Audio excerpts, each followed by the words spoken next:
Mr. Guy Davis, all right. I'm gonna get up in the morning. I believe I'll dust my broom. I play third generation blues.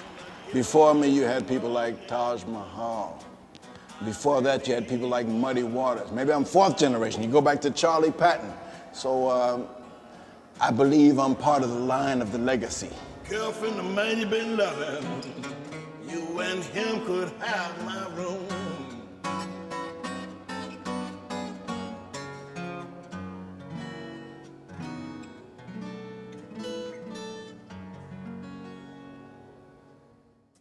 It's in everything, you know, it's in the way we live and also in the faces of people we get to play these festivals. And it's great. And it's kind of like bringing that something, hopefully, that's from our part of the world in South Louisiana, and to bring a spark of that to other parts of the world.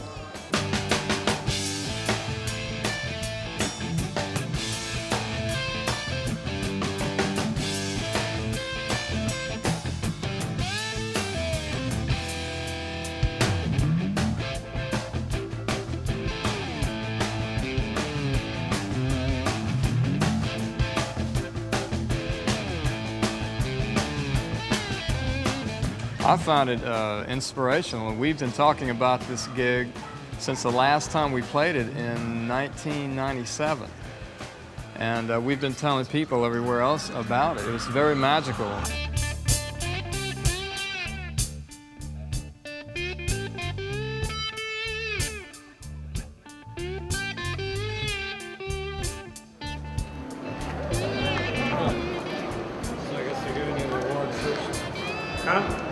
I guess they're going to do the award thing first. Oh, is it? Yeah. What is award for what? Lifetime achievement of something. Yes, sir. Showing up.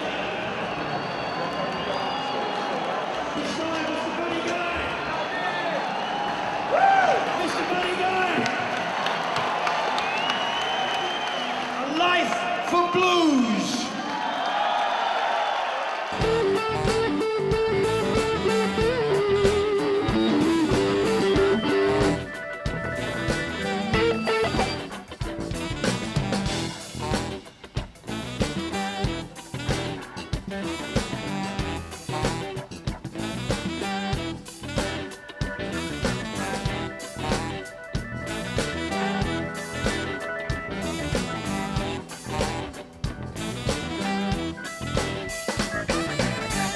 First of all, I've dedicated my whole life to the blues, and I just had so much fun with the great blues players that I learned everything from. I'm just trying to carry on, and I'm going to carry that on my shoulder as long as I can, because I think the music is much nicer or better than what we are getting from it, because we are not getting an exposure with the blues like no other music. At one point in life, I thought the lyrics we sang was unfit to be on air. Then I heard hip-hop, which my daughter's in it, and they sang some things we couldn't even walk by the studio and say. So I'm just going to keep on playing.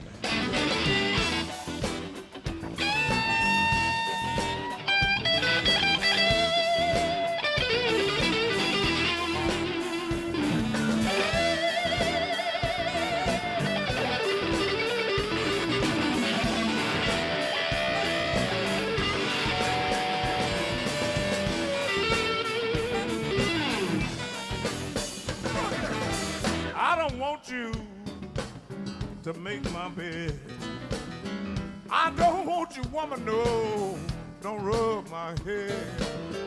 I don't want you because I'm kind of sad and blue. Blues is, all music is like sports. You know, if you see somebody express yourself, and it grabbed me as a youngster, the way they did it. You know, the Lightning Hopkins, the Muddy Waters, the B.B. Kings, the T-Bone Walkers, the way they said things, and you think, say, well, this lyric, what they're singing, it's never happened to me, but it must have happened to somebody the way he said it. You know, like they called it Stormy Monday, but Tuesday just as bad. I'm gonna say, now, wait a minute, what that? And I met him, and he said, well, you know, the Monday was after the weekend, and the Tuesday was after the Monday, and it's all like keep coming after you, you know. And I said, oh, I got it, you know. That's a great explanation for that. Yeah.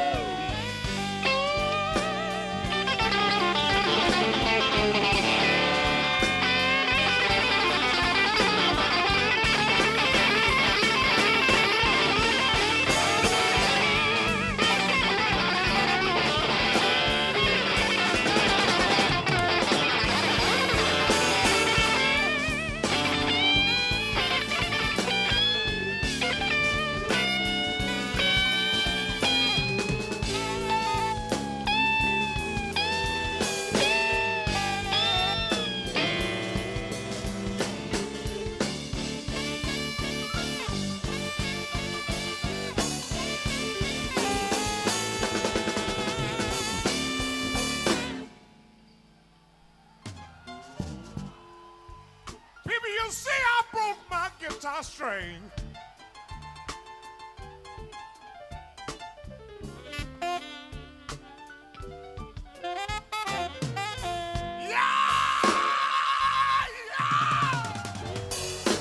You don't hear it much on radio anymore. We didn't have television when I started. It was all AM radio throughout America. Matter of fact, I started coming here in 1965, and you could hear a little more than what you hear now. And for some strange reason, they just stopped playing great blues music. You know, you can hear a rock star play Muddy Waters, Mojo working, which Jimi Hendrix did on Voodoo Child. That's Muddy's version of it. You know, I met him, and they just won't play you the Muddy's version. One of the Chess Brothers went to one of the radio stations in Chicago and say, you playing this version, why don't you play that? And the disc jockey threw it away, said, I can't play that.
Basically, I think it's grace in the face of adversity.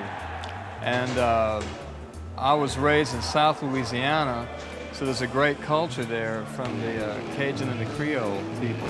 And part of that also is that there's a blues tradition, and you hear it in the music as well. And I think coming from that as a source is something that still inspires me as well.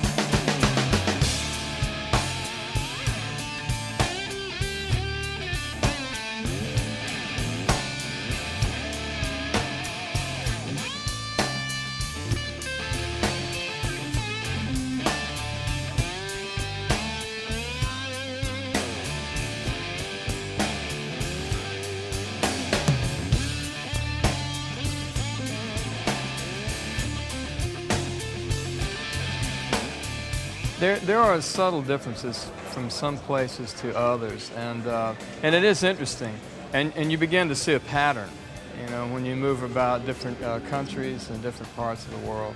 But I think one thing that's common is people like to go out and have a good time. And in spite of all the changes in the business and the technology and all that's going on, I still think that people get something very unique from live music. You know, they want to go out, they want to have a good time, they want to be with their friends. I think we're social creatures in that regard, you know? And I think that makes a difference in why people will always want to go out and hear live music.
I take the blues very personally. Even though I was born in New York City, my grandmother was born in South Carolina. She lived to 105 years old. To me, the blues is stories. To me, the blues is Southern culture. And to me, the blues is legacy. It's birthright. And even inside of that, there's something very personal that makes me feel very alive when I play it.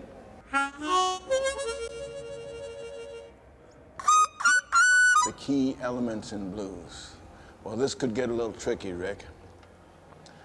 I think one of the key elements is magic. You gotta have the ability to seduce. Well, at least that's something we try at, you know. We don't always succeed. The blues has a rhythm to it that I think came from the work songs back in the gangs of people from slave times. I believe that the blues came from that. Now, here I live in a world where I play the blues mostly for 99% Caucasian people. This music came from people who played for black people, about black people, to black people.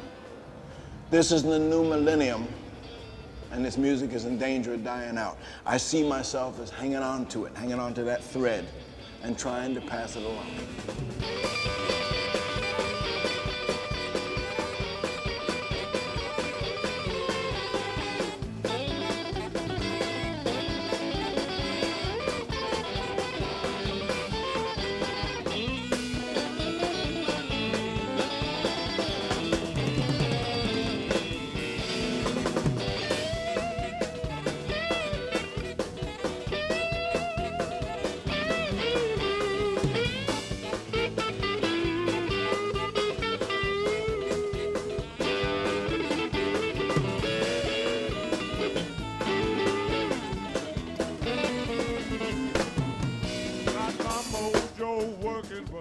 Just don't work on you.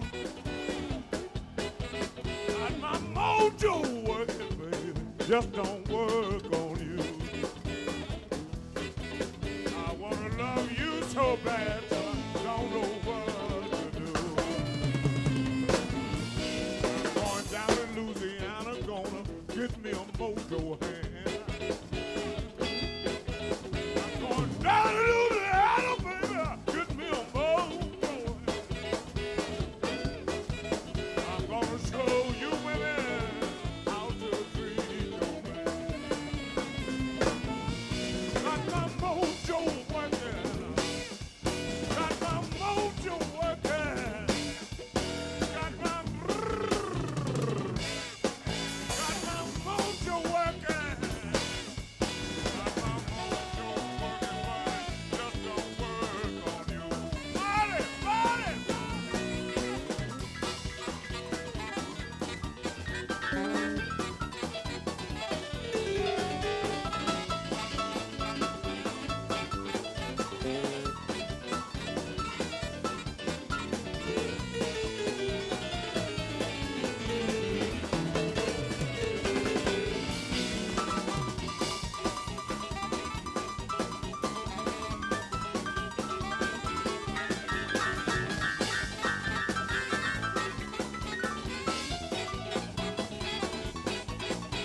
glad you asked that, because that's just a name someone decided to give it. What is that, about a month ago, I kept seeing in my newspapers that it was the 50th anniversary of Rock and Roll by Elvis. But then they lined up Louis Jordan, all those guys who was playing that stuff before Elvis was born. That's just a given name somebody gives something, because every blues player you know is not from the Delta. Lightning Hopkins is not from the Delta, and he's one of them. Lonnie Johnson wasn't from the Delta. And you could go back and find, if you could wake Muddy Waters up out his grave and ask him who he listened to, he was listening to all of these guys. You know, Gatemouth Brown still living out Tyler, Texas. If you want an explanation, you should say that's Southern blues that migrated to the North to get recorded. I just never agreed with that, because I'm in the process of trying to make some arrangement to have a blues museum in Chicago. And what you gonna call it, the Delta Blues Museum? No, a blues museum. Because in the 50s on the A&M station was all R&B, rhythm and blues. In the 60s, they started calling it Chicago, Motown, Memphis, and all that different stuff. And it's just why it was recorded at what that came from. But other words, it's MUSIC.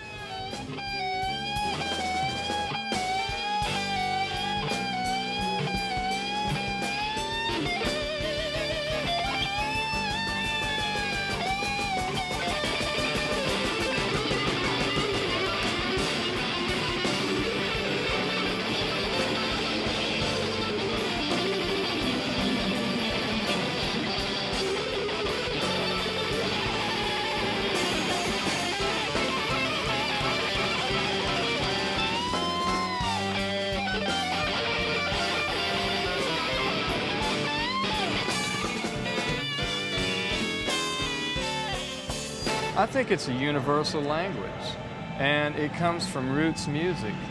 That's there's some truths that are you know, stand the test of time.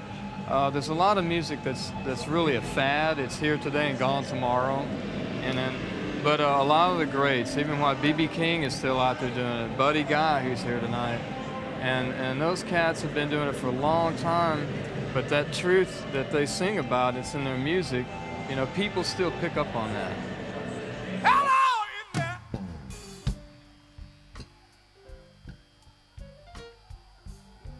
I come here tonight to play the blues for you. Well, I think it's good to be able to compromise in some situations. But I think really you have to stay true to yourself, you know? I mean, as long as you're honest with the music and you're singing about what you feel in your heart. I think that's the main thing. I mean, things change, and I think it's good. Like Cajun music, like jazz had to mutate to survive, right? Well, I think that's a good thing, because out of that process, things evolve and new things come up. But as long as you're honest about it and you're playing from your heart, then that's the important thing.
I can tell you this, I have those influences, you know, and they definitely come from growing up in a very strong culture in the sense of people, that type of music, the way they dance, their outlook on life, you know, that culture around Lafayette, Louisiana.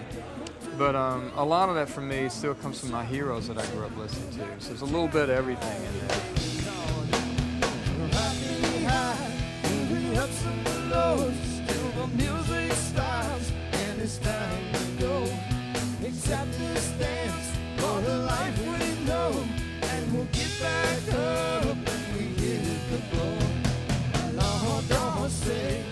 Say ciao to all the Italian listeners. Please listen to blues a little more, because it can be found. I found it on the plantation where I was brought up at, and we didn't have radio. This is Sonny Landreth. Ciao to everyone in Italy. For me, the blues is one of the first musical languages I learned from, most likely from my mother playing blues and boogie-woogie piano. Blues, like any other genre, is a state of mind of the performer. I mean, you can take jazz, and if you take a jazz musician that's really deeply in the moment of jazz, you know, that's a particular frame of mind, you know, and I think it's the same with rock player. And the blues, whenever I listen to, you know, blues that stimulate me,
The Big Blues, only on Cult Television.